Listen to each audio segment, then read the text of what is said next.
First meet, second meet. Nakakalungkot talaga mga ka-vibes. Kasi minsan, ang pinakamasayang kwento ng ating buhay ay nagtatapos sa pinakamasakit na pamamaalam. Alalahanin natin ang kanilang first meet sa Brunei. Doon nagsimula ang lahat. Dalawang magkaibigang mundo na pinagtagpo ng tadhana. Kitang-kita sa mga ngiti ni Nabubit at Suzanne ang saya ng bawat sandali. Mga kwentuhan, tawanan, at ang kakaibang closeness bilang mga special friends. Doon nabuo ang mga simpleng pangarap at mga pangako. Inaasam-asam ni Bubit ang araw na maipakita niya kay Suzanne ang kanyang tahanan. Paulit-ulit niyang sinasabi, pumunta ka sa Pilipinas, pitpitin kita sa Talakugon. Ang ganda sanang pakinggan, di ba? Isang simpleng paanyaya na puno ng pananabik at pag-asa. Dumating ang araw na matagal nilang pinaghandaan, ang second meet sa Talakugon dito sa Mindanao. Tinupad ni Suzanne ang kanyang pangako. Lumipad siya ng libu-libong milya, tinawid ang karagatan, at sa wakas, nakatapok na siya sa lupa ng Talakugon. Pero napakasakit ng tadhana dahil nung unang nakarating na si Suzanne, wala na si Bubit.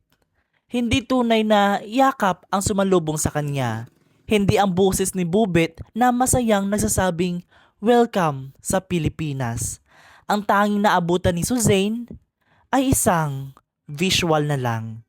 Isang larawan at standee ni Bubit. Nandoon si Suzanne sa tabi ng larawan, nakatayo, nakangiti ng may halong pait at matinding lungkot sa kanyang mga mata. Napakasakit isipin. Narito na ang taong pinangarap mong makasama at maipasyal sa bayan mo. Pero wala ka na para iparamdam sa kanya kung gaano kakasaya na dumating siya. Naging totoo ang kanilang second meet, pero sa pinakamasakit na paraan. Kay Suzanne, salamat sa hindi paglimot. Salamat sa pagtupad ng pangako kahit na ang taong nag-imbita sa iyo ay isa na lamang alaala.